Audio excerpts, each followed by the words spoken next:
I want to encourage somebody who may feel like they feel the leading of quitting their job. I feel like we are really encouraged when we hear testimonies of people saying, like, God has called me to quit my job. God has called me to not take this job, to not be in this industry or whatever it may be. And often we hear the testimonies, and these people may quit their job and they have nothing else, right? No backup plan. They're entirely walking by faith. And through that, they may have lost different things. Maybe they lost their home, they lost their car, maybe they're like living in shelters. And then they have a means of being able to earn income, maybe a different route, right?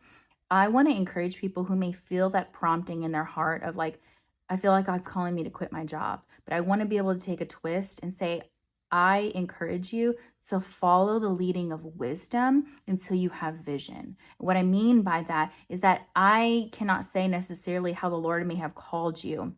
But I do believe that God has given us the ability to generate and produce wealth.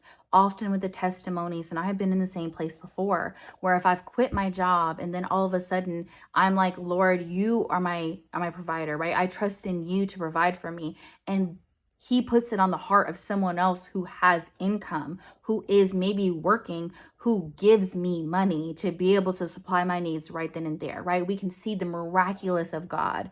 But I want to encourage you to say that we are limiting ourselves to be able to generate and produce wealth, to be generous, to be able to take care of widows and orphans, to take care of the dependents and the people in our household that God has entrusted us to, because we felt in our heart, I'm called to quit my job.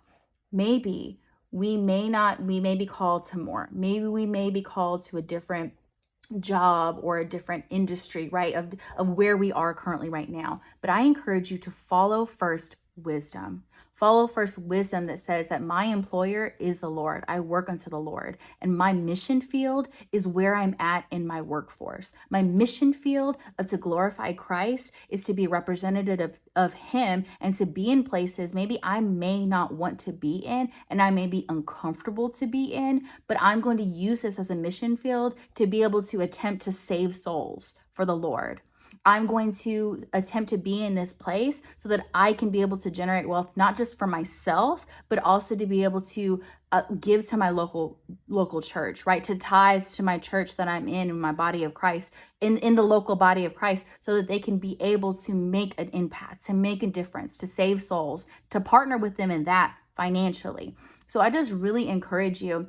It doesn't have to be this miraculous testimony of saying, like, God's calling me out of my job. Maybe He is. I'm not saying that He's not, right? Maybe he absolutely is. But first, follow wisdom. If you don't have vision, if the Lord is not saying, I am calling you to full-time ministry or whatever it may be, walk in the path that can be able to generate wealth. If you're called to be able to evangelize or you're called to be able to do that, you do need the resources and the ability to be able to do that. And if you may be asking for those funds for people, you're asking it from people who are working. So I want to encourage you in that there is still skills and abilities that you can use. And I feel that we can be able to follow wisdom first, apply for different jobs and surrender it. Say, Lord, you open up the next door, but I'm going to continue to walk out wisdom. And that does not choke out or mean that you are not trusting in the Lord to be your provider. He is the one that's going to open up the next door. It's surrender,